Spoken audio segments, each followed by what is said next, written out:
یحییٰ افریدی صاحب بحیثیت انسان اگر ان کو ایک جج کے طور پر، ایک انسان کے طور پر سمجھا جائے، ہی از دی فائنسٹ جج، بہت اچھا جج ہے، لیکن انٹلیکچولی کمپٹنس، ذہانت کے حوالے سے جسٹس منصور علی شاہ صاحب آج تک اس طرح کا کمپٹنٹ جج ہم نے سپریم کورٹ میں نہیں دیکھا. آج تک کی بات کر رہا ہوں، اتنا کمپٹنٹ جج.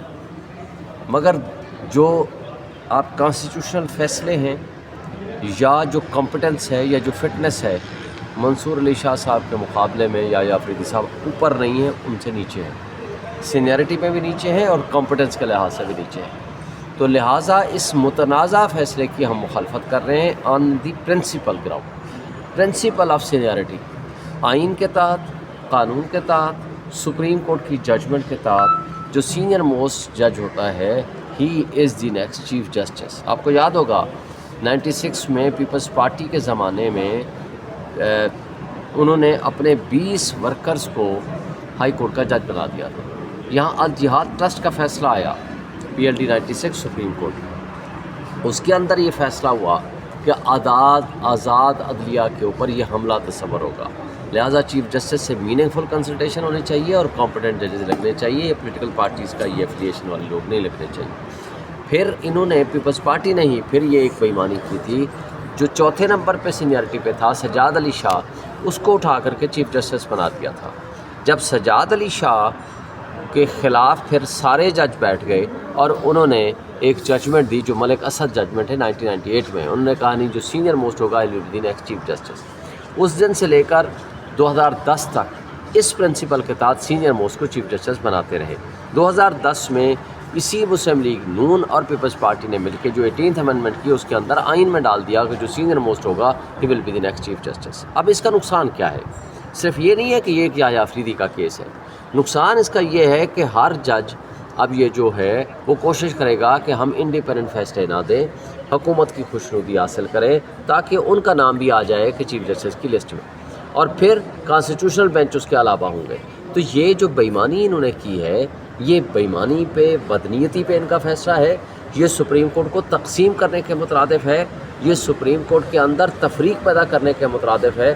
تو یہ جان بوجھ کے انہوں نے ایسی مستی کی ہے تاکہ لوگوں کو لالچ دے سکیں، ججز کو لالچ دے سکیں، اور اسی وجہ سے ہم اس کو ٹوٹلی ریجیکٹ کرتے ہیں. بحیثیت وکیل بھی، بحیثیت پارٹی ورکر بھی، PTI کے طور پر بھی ہم اس کو ریجیکٹ کرتے ہیں، اور بطور وکیل رہنما کے طور پر بھی ہم اس کو ریجیکٹ کرتے ہیں. ہم اس کو کسی صورت نہیں تسلیم کرنے کو تیار. ہم یہ سمجھتے ہیں کہ ہم یہ ریکویسٹ کرتے ہیں جسٹس یحییٰ افریدی سے کہ وہ اس پہ ریفیوز کر دیں. وہ ریکویسٹ ہماری ان تک آپ کے ذریعے میں توسل سے پہنچا رہا ہوں. ان کو چاہیے کہ وہ ریفیوز کریں تاکہ جو سینئر موسٹ 3 ججز ہیں اس میں جسٹس منصور علی شاہ صاحب کو بطور چیف جسٹس بنایا جائے. سر، جسٹس منصور علی شاہ کو یہ کہا جا رہا ہے کہ PTI نے ڈسکریڈٹ کیا ہے. وہ جو فیصلہ آیا ہے ابھی مخصوص نشستوں کا، اس کے اوپر جب خان صاحب نے جو ہے وہ مور لگا دی کہ ہم لوگ یہ فیصلہ جو آیا ہے اس کے اوپر ہم جسٹس منصور علی شاہ کے ساتھ کھڑے ہیں، اور اس کے بعد بھی ملاقاتوں میں انہوں نے کہا آگے پیچھے.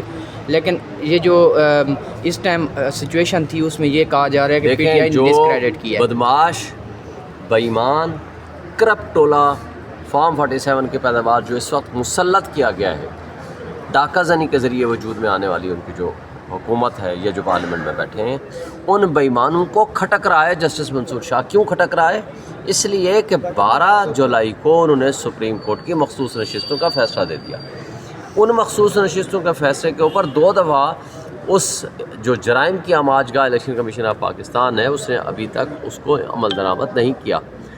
اب آپ کو یاد ہے کہ 12 جولائی کو فیصلہ آتا ہے، 15 جولائی کو وہ عطا تارا اٹھ کے کہتا ہے کہ ہم PTI پہ پابندی لگا رہے ہیں اور آرٹیکل 6 لگا رہے ہیں. ان کی بدماشی آپ یہاں سے آپ اندازہ لگاؤ، اس کے پیچھے ان کے ساتھ اسٹیبلشمنٹ ناراض ہے، چونکہ اسٹیبلشمنٹ نے مسلط کیا ہے ان فارم 47 والوں کو. ان فارم 47 والوں کے ساتھ ان کا گٹھ جوڑ ہے. وہ جو ناجائز تعلق ہے اور پیچھے کٹ پتلیوں کے پیچھے وہ کھڑے ہو گئے ہیں، انہی کی وجہ سے یہ سارے پرابلم ہیں. اور اصل بات یہ ہے کہ ہم تو آئین کے ساتھ کھڑے ہیں.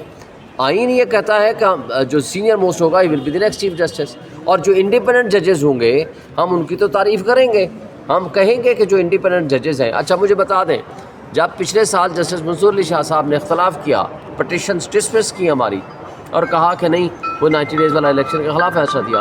ان کی نظر میں اس وقت وہ فرشتے تھے. جب اس کے علاوہ جو سارے پریکٹس اینڈ پروسیجر ایکٹ میں انہوں نے فیصلہ دیا اس وقت بھی ان کی نظر میں فرشتے تھے. آج کیوں غلط ہو گئے؟ یہ ساری ان کی بدماشی ہے, اس کے علاوہ کچھ بھی نہیں. اچھا سر, تنقید کی جا رہی ہے کہ اگر علی امین گنڈا پور پی ٹی آئی کے جو ورکر تھے ان کو دھوکہ نہ دیتے اور ڈی چوک پر آ کر بیٹھ جاتے, دھرنا دیتے, تو یہ ترامیم منظور ہی نہیں ہونی تھی. پہلی بات تو یہ ہے کہ دھرنے کا اعلان کس نے کیا تھا؟ دھرنا تو تھا ہی نہیں.